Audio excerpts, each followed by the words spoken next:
Continuing the series where I talk about the political figures in Portugal, specifically the leaders of the parties with representation in our parliament, today I'm going to talk about the last leader of a party that is actually making up the current government. I already talked about the communists, I already talked about the left bloc, so I'm only missing the leader of the Socialist Party, who is António Costa. If you've heard my previous videos, I've talked extensively about António Costa and how I despise this man completely. António Costa is a career politician. He has never done anything in his life other than being a politician. As many others, he's part of the Socialist Party just to suck up to the current leader, to make sure that he eventually gets some sort of high-ranking position in the party itself and also in the government. In fact, that's how António Costa got to the government. It was in the 90s when António Guterres is currently the chairman or the president of the United Nations, something like that. And he ran for prime minister in Portugal in the 90s and he won the elections. António Costa was then picked by António Guterres as the next Minister of Justice. As Minister of Justice, António Costa did practically nothing. There is nothing to point to a good job or a bad job. He simply existed. I don't really remember anything that he did at that time that was very bad, but he also had absolutely nothing that was good. And the justice system, in fact, is one of the key issues in Portugal, because it is completely controlled by the political system. António Costa being the Minister of Justice is never a good thing, but as I said, I don't remember anything that he did that was extremely bad, and also nothing that he did that was actually good. The first time that António Costa did something that brought the spotlight to him was when he was involved in the Casa Pia case.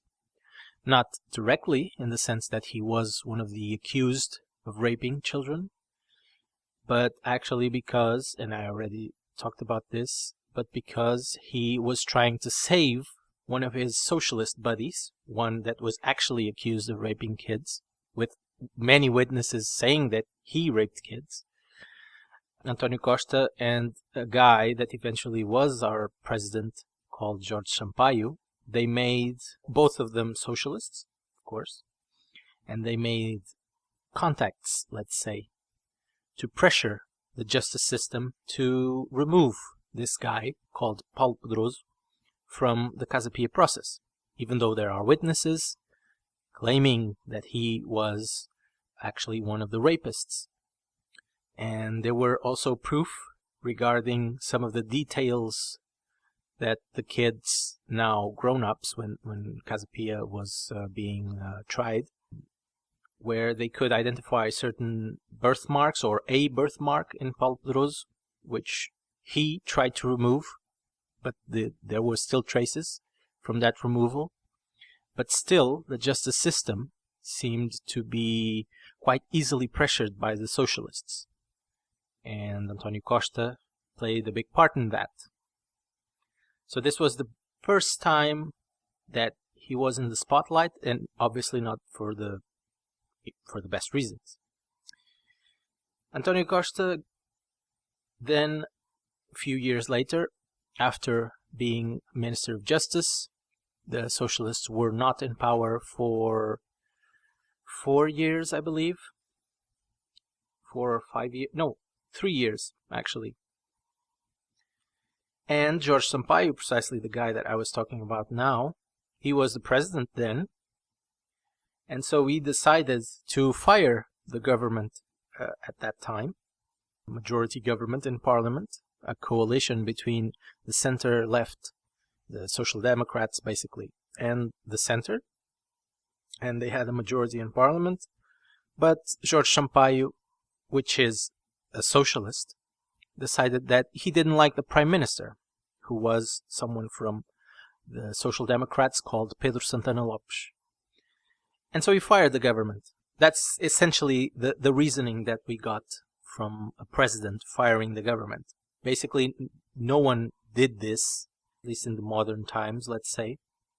But Jorge Sampaio, who was a staunch socialist, he decided to fire the government that had a majority in parliament.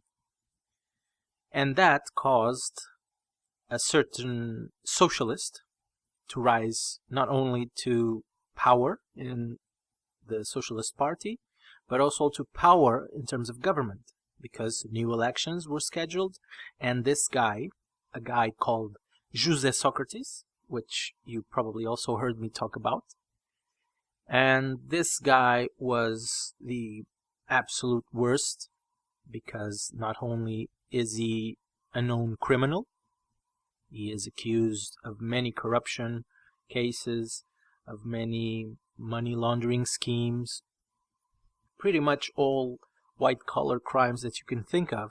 José Sócrates is involved in it. And because of the actions of Jorge Sampaio, this guy was actually elected prime minister. Twice, actually. And of course, the second time around, well, the first as well, but the second time around was an absolute responsibility of the Portuguese people that chose what was, at the time, the biggest liar that Portugal has ever seen. With José Sócrates in power, in government, António Costa rose to the position of Minister of Internal Affairs. And as Minister of Internal Affairs, he was not in that position for the entirety of that term, because he wanted to be the mayor of Lisbon. And so in 2007, or at the end of 2006, he left the government as Minister of Internal Affairs to be the mayor of Lisbon, basically. And as mayor of Lisbon, well, again, he has nothing good to show in his work as mayor. He made things worse, actually, because as a socialist, he always tries to make sure that his clientele, above all public servants, his clientele has all sorts of benefits. And when the public servants have benefits, the people of the city of Lisbon, in this case, suffered. This involved, for example, the people that collect the garbage. There were several strikes on this group of people because they wanted something. António Costa obviously made sure that they got whatever they wanted at the expense of the people in Lisbon, basically, because the streets were filled with trash. It was not collected.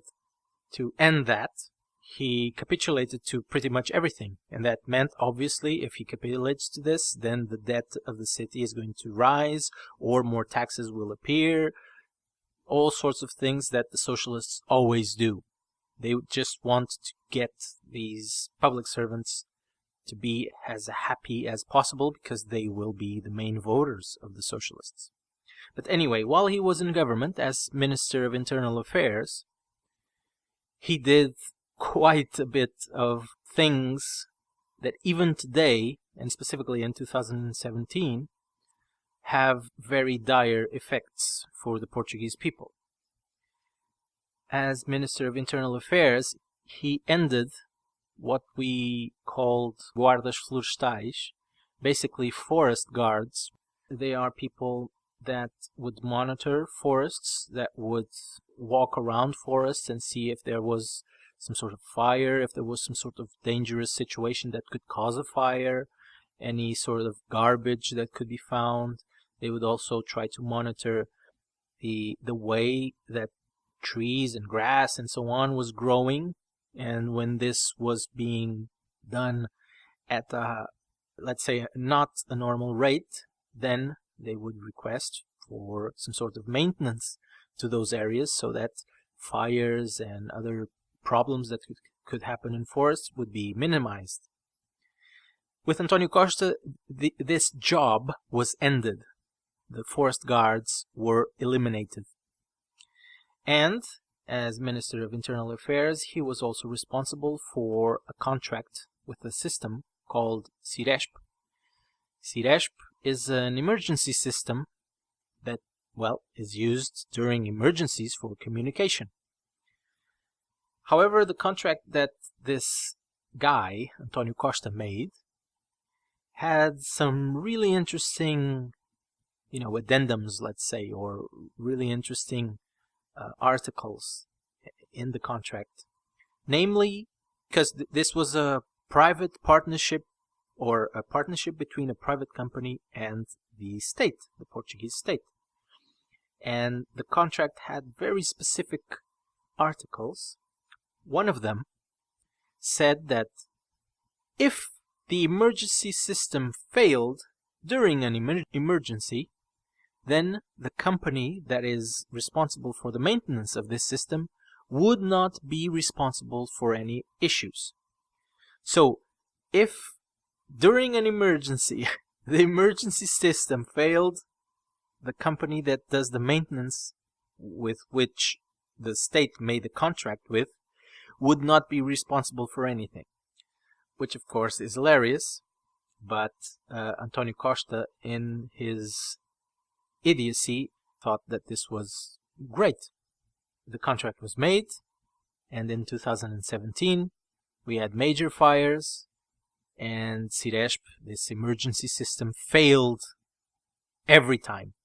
Every time there was an emergency, Ciresp failed. And it failed even in minor situations in the past as well. But in 2017, the situation was quite serious with the fires, and this emergency system failed. But of course, the company could not be made responsible for the lack of functionality of the emergency system, because the contract clearly stated that if the emergency system failed during an emergency, then the company should not be blamed for anything. They should not be responsible for it. Thanks to António Costa, which in 2017 was the Prime Minister already. So this guy is an absolute nightmare. He is everything that you would not want to see as a Prime Minister. You're probably asking, why is he the Prime Minister then? Well, he isn't really, because he never won any elections. In fact, he lost the 2015 elections. He just wanted to be in power. And to be in power, he had to make a coalition with the far left, with parties that have absolutely nothing in common with the socialists, and except the fact that they are all from the left, but they have very different values. The far left, for example, is completely against the European Union. The socialists are pro-European Union. The far left wants to push for, let's say, identity politics and so on. And the socialists were never, although they are now doing it, but they were never pushing for any of this in the past. So the coalition was forged with the communists and the left bloc only because António Costa wanted to be the Prime Minister at all costs. He won no elections. He disrespected the will of the people, because we have a party system. The norm was that whoever wins the party, in this case, whoever wins the election, will make the government. They will be at least part of the government. But António Costa broke that norm, let's say, because our system allows it. What matters is the majority in parliament. They ignored the will of the people, but at the same time, he made a coalition with parties that allowed him to get the majority in parliament. He did it just to be in power. There was absolutely no reason to do this, because in the past, the socialists themselves had minority governments. For example, the second government of José Sócrates was a minority government. The entirety of António Guterres' governments was a minority government. So this happens, but only when the socialists want power. They will make sure that everything that is the norm is subverted so that they get into power. In fact, António Costa, the way he got into power just before the shenanigans in 2015 with the coalition with the far left,